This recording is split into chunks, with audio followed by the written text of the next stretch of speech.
Hello students, welcome to fluent learning. और आज की इस वीडियो में हम पढ़ने वाले हैं क्लास 7 साइंस की बुक का chapter number 1 nutrition in plants.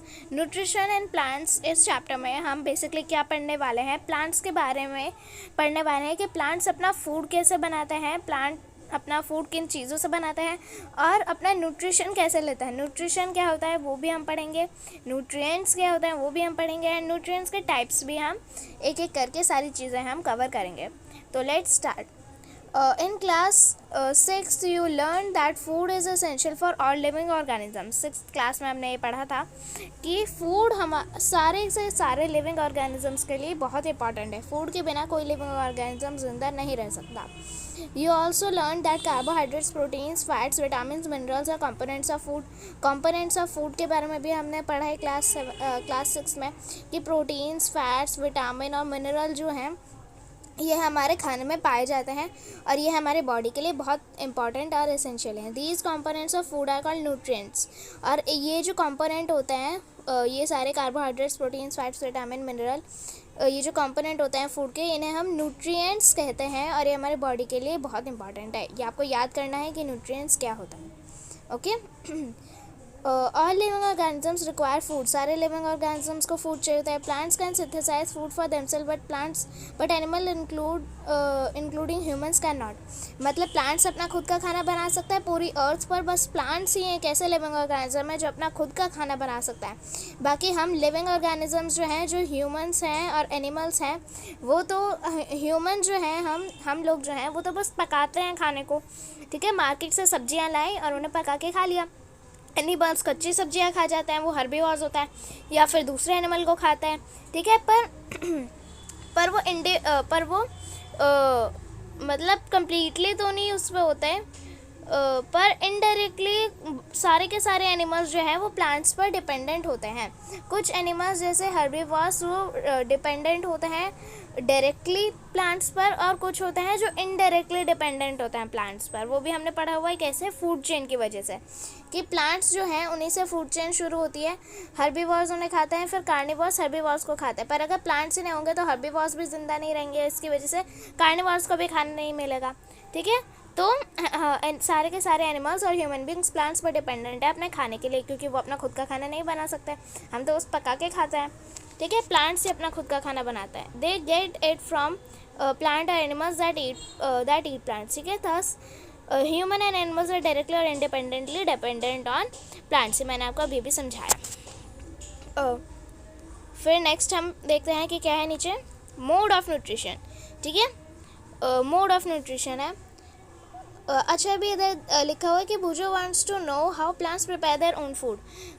अभी प्लांट्स कैसे अपना खुद का खाना बनाते हैं, प्लांट्स कैसे अपना खुद का खाना बनाते हैं, ये हम इस वाले टॉपिक में पढ़ेंगे। ठीक है, अभी mode of nutrition in plants हम पढ़ते हैं। Mode of nutrition in plants मतलब प्लांट्स अपना न्यूट्रिशन कैसे लेता है। ठीक है, न्यूट्रिशन क्या होता है ये हम पढ़ते हैं। Plants are only living organisms that prepare their food for themselves by using water, carbon dioxide and minerals. Water, carbon dioxide and minerals को यूज़ करके प्लांट्स अपना खुद का खाना बनाते हैं। The raw materials are present in the surroundings. ये जो रॉ मटेरियल्स होते हैं, रॉ मटेरियल्स हम कहते हैं वाटर, कार्बन डाइऑक्साइड और मिनरल्स को हम रॉ मटेरियल कहते हैं। और ये सारे किधर प्रेजेंट होते हैं, ये प्रेजेंट होते हैं उनके आसपास की जगहों में, उनके सराउंडिंग्स में। The nutrients enable living organisms to build their bodies, to grow, to repair damaged parts of their bodies and prepare their and provide the energy to carry out life processes। मतलब ये जो nutrients होते हैं, हमने पढ़ा है nutrients क्या होता है। ठीक है, जो कंपोनेंट्स होता है फूड में, कार्बोहाइड्रेट्स, फैट्स वगैरह। The nutrients enable living organisms मतलब जो न्यूट्रिएंट्स होते हैं फूड में जो होते हैं, वो हमारी बॉडी को ग्रो करने के लिए यूज़ होते हैं।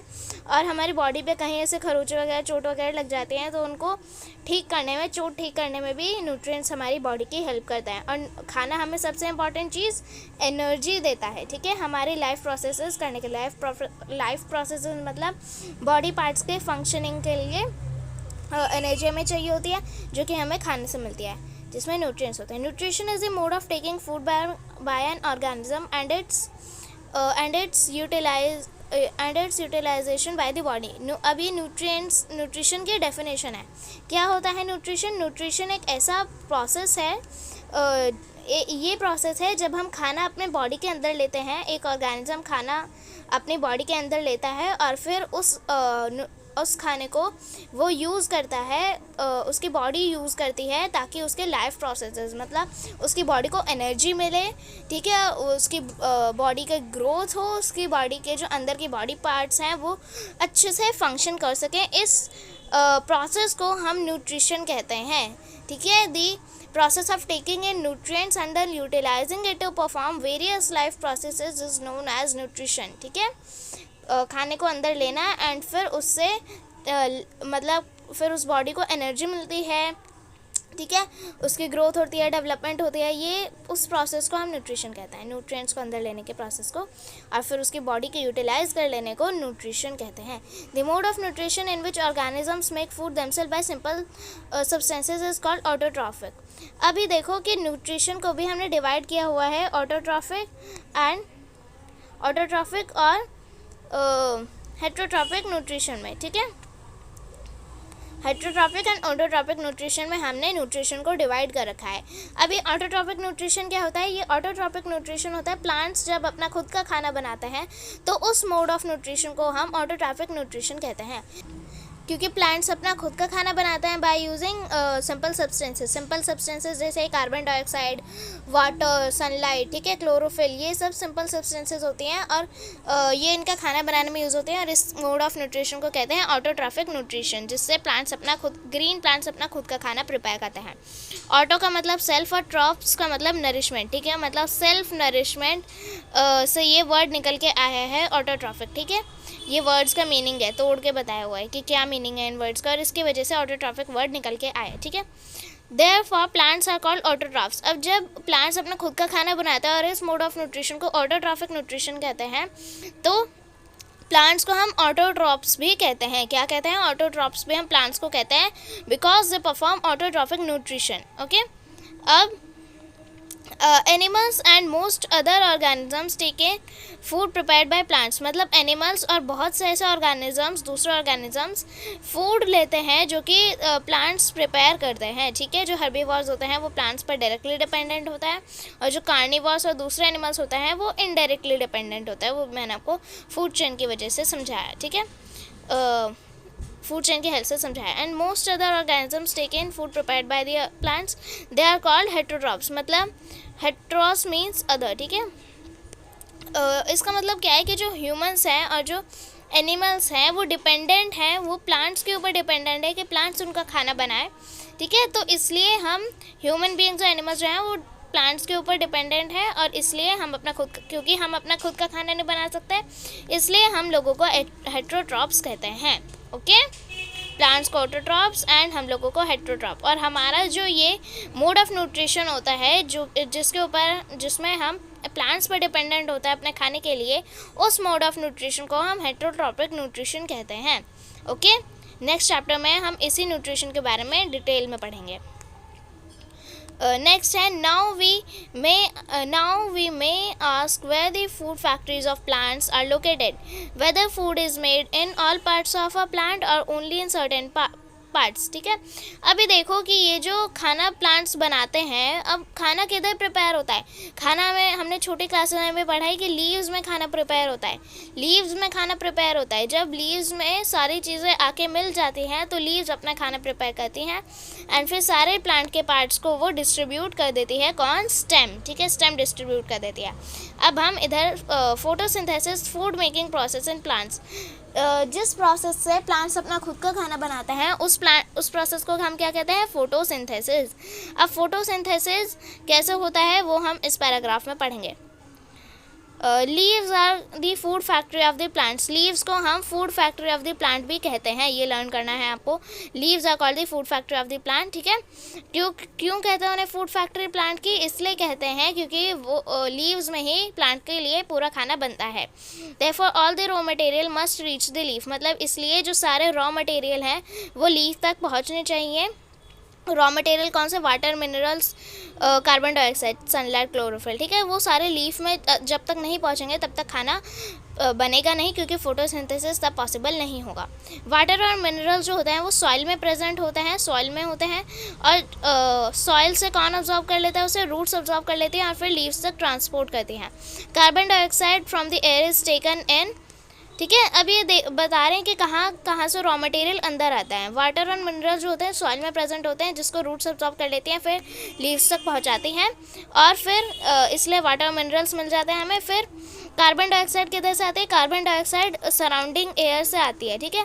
कार्बन डाइऑक्साइड सराउंडिंग एयर से tiny pores present on the surface of leaves, these pores are surrounded by guard cells, such pores are called stomata. अब देखो स्टोमेटा के बारे में इधर लिखा है। स्टोमेटा के बारे में आप ध्यान से समझिएगा कि लीव्स में ना बहुत छोटे छोटे ऐसे होल टाइप होते हैं, जो हमें ऐसे ही सादी आँखों से नहीं दिखते हैं, हमें माइक्रोस्कोप से देखना पड़ता है, उन्हें बहुत छोटे होते हैं वो। अब अगर हम उन्हें जूम इन करके देखें तो उन्हें जूम इन करके देखें तो उनका डायग्राम कुछ ऐसा होता है, ठीक है। इन्हें हम गार्ड सेल्स कहते हैं। ये जो बीन्स टाइप बने हुए हैं ये गार्ड सेल्स हैं, एंड ये स्टोमेटा है, ठीक है। ये स्टोमेटा, ये अभी स्टोमेटा ओपन है। तो ये क्या है कि स्टोमेटा जो है वो बहुत टाइनी पोर्स, ये स्टोमेटा प्लूरल वर्ड है, ठीक है। ये एक स्टोमेटा को तो स्टोमा कहता है, ओके, स्टोमा, ठीक है। तो बहुत सारे टाइनी पोर्स हैं, बहुत छोटे छोटे से पोर्स मतलब होल्स हैं, जो कि सरफेस पे प्रेजेंट होते हैं लीव्स के। These pores are surrounded by guard cells. ये जो पोर्स होते हैं ना, इन्हें गार्ड सेल्स सराउंड करती हैं, ठीक है। गार्ड सेल से सराउंडेड होते हैं, और इन पोर्स को हम स्टोमेटा कहते हैं। और स्टोमेटा से ही एयर का अंदर आना, कार्बन डाइऑक्साइड अंदर आती है और ऑक्सीजन बाहर छोड़ी जाती है, ठीक है। इन्हीं पोर्स की वजह से, इसलिए हमें कार्बन डाइऑक्साइड स्टोमेटा से मिल गई, वाटर मिनरल्स रूट्स और सॉइल से मिल गए, ठीक है। Water and minerals are transported to the leaves by the vessels which run like pipes through the roots, ठीक है। देखो ये रूट से गया, सॉइल है, ये रूट से गया, फिर स्टेम में गया, ठीक है, एंड फिर लीव्स तक पहुंचा, ठीक है। ऐसे ट्रांसपोर्ट होता है। वेसल्स टाइप कुछ बनी होती है, वेसल या फिर हम इन्हें पाइप्स कहते हैं, जो कि प्लांट के अंदर प्रेजेंट होता है, बहुत छोटे छोटे से। वैसे वाले पाइप नहीं जो हम मेटल वगैरह से बनाते हैं, नेचुरल पाइप्स होते हैं, पर अलग चीज़ होती है, पर वो दिखती पाइप जैसी हैं, जो कि ऊपर तक ट्रांसपोर्ट करती हैं वाटर और मिनरल्स को। इसके बारे में हम इसी बुक में पढ़ेंगे कि इन्हें हम जाइलम कहते हैं, ठीक है। जाइलम फ्लोएम टिश्यूज़ होते हैं, जिनके बारे में हम इसी बुक में पढ़ेंगे, बट नेक्स्ट चैप्टर्स में, ठीक है। हाँ, they form a continuous path और passage for the nutrients to reach the leaf. ये जो जाइलम फ्लोएम होता है ना, ये ऐसी, या फिर पाइप्स कह लो अभी तो इन्हें, ये ऐसे नेटवर्क टाइप बना देते हैं, जो कि पूरे प्लांट के पार्ट तक लोकेटेड होता है, ठीक है। पूरे प्लांट के पार्ट में ऐसे फैले हुए से होता है, ताकि सारे प्लांट के पार्ट्स को चीज़ें मिल सकें। इन्हें हम वेसल्स कहते हैं, ठीक है। इसके बारे में आप चैप्टर नंबर 7 में पढ़ोगे, ओके। इसी बुक के चैप्टर नंबर 7 में पढ़ोगे, transportation of material in plants में, ठीक है। मैंने आपको बोला था the leaves have a green pigment called chlorophyll. Leaves में ग्रीन कलर की पिगमेंट या फिर सब्सटेंस होती है, जिसे क्लोरोफिल कहते हैं, जो कि लीव्स को सनलाइट को कैप्चर करने में हेल्प करते हैं। क्लोरोफिल जो होता है वो सनलाइट को कैप्चर कर लेता है, मतलब सनलाइट को अपने पास ट्रैप कर लेता है, रोक लेता है, और फिर सनलाइट की जो एनर्जी है वो खाना प्रिपेयर करने में यूज़ होती है। कार्बन डाइऑक्साइड, वाटर और सनलाइट की हेल्प से फिर वो अपना खाना प्रिपेयर करते हैं, ठीक है। सनलाइट की प्रेजेंस में इज कॉल्ड फोटोसिंथेसिस, ठीक है। इस प्रोसेस को हम फोटोसिंथेसिस कहते हैं, जब उन्हें सारे रॉ मटेरियल मिल गए एंड फिर लीफ जो है वो अपना खाना बनाना शुरू कर देती है, और उस प्रोसेस को फोटोसिंथेसिस कहते हैं, जब वो खाना बना रही होती है। फोटो का मतलब लाइट और सिंथेसिस का मीन्स टू कंबाइन मतलब सारी चीज़ें मिक्स कर देना, ठीक है। तो फोटोसिंथेसिस वर्ड कहाँ से निकल के आया? फोटो और सिंथेसिस से। फोटो का मतलब लाइट और सिंथेसिस का मतलब कंबाइन, ठीक है। लाइट सनलाइट के प्रेजेंस में कर रहे हैं, सनलाइट के प्रेजेंस में कर रहे हैं, मतलब सनलाइट के अंडर वो कर रहे हैं कि जब सनलाइट होगी तभी फोटोसिंथेसिस होगा। सिंथेसिस मतलब कंबाइन कर रहे हैं सारी चीज़ें, रॉ मटेरियल्स को कंबाइन कर रहे हैं, इसलिए ये वर्ड फोटोसिंथेसिस रखा गया। So we find that chlorophyll, sunlight, carbon dioxide, water and necessary to carry out the process of photosynthesis. ये सारी चीज़ें, रॉ मटेरियल सारे नेसेसरी होते हैं फोटोसिंथेसिस को चलाने के लिए। Chlorophyll, sunlight, carbon dioxide, water बहुत ज़रूरी होता है फोटोसिंथेसिस के लिए। ये एक यूनिक प्रोसेस है अर्थ पर, जो कि सिर्फ प्लांट्स, ग्रीन प्लांट्स ही कर पाते हैं। The solar energy is captured by leaves. ये जो सोलर एनर्जी मतलब सन की एनर्जी जो है, मतलब कि सनलाइट, वो लीव्स के द्वारा कैप्चर करी जाती है, और फिर प्लांट जो है खाना बनाता है, और प्लांट के जो फिर प्लांट जो है वो उस फूड को अपने पास स्टोर करके रख लेता है, ठीक है। The sun is the ultimate source of energy for all living organisms. इसलिए सन जो है वो अल्टीमेट सोर्स ऑफ एनर्जी है सारे लिविंग ऑर्गेनिजम्स के लिए। क्या हम प्लांट्स को जाके इलेक्ट्रिसिटी दे रहे हैं? नहीं। प्लांट्स कौन सी एनर्जी यूज़ कर रहे हैं? प्लांट्स सोलर एनर्जी यूज़ कर रहे हैं। ठीक है, पेपर में 1 वर्ड में पूछा जा सकता है कि कौन सी एनर्जी यूज़ करते हैं प्लांट्स खाना प्रिपेयर करने के लिए, तो वो आप लिखोगे सोलर एनर्जी यूज़ करते हैं। सोलर एनर्जी जो है वो सन की एनर्जी होती है, इसलिए सोलर एनर्जी से फूड बनता है और फिर वो फूड जो है प्लांट्स को ज़िंदा रखता है एंड फिर सारे एनिमल्स भी प्लांट्स की वजह से ज़िंदा रहते हैं। इसलिए सन जो है वो अल्टीमेट सोर्स ऑफ एनर्जी है सारे लिविंग ऑर्गेनिजम्स के लिए। ओके स्टूडेंट्स, तो हमने थोड़ा सा चैप्टर कंप्लीट कर लिया है रीडिंग इसकी। एंड सेल्स वाला आपका एक बॉक्स है, वो भी हम अच्छी तरीके से नेक्स्ट पार्ट्स में कवर करेंगे, बाकी का चैप्टर बचा हुआ। And thank you. अगर आपको अच्छी लगी हो एक्सप्लेनेशन तो प्लीज़ लाइक करिए एंड चैनल को सब्सक्राइब करिए।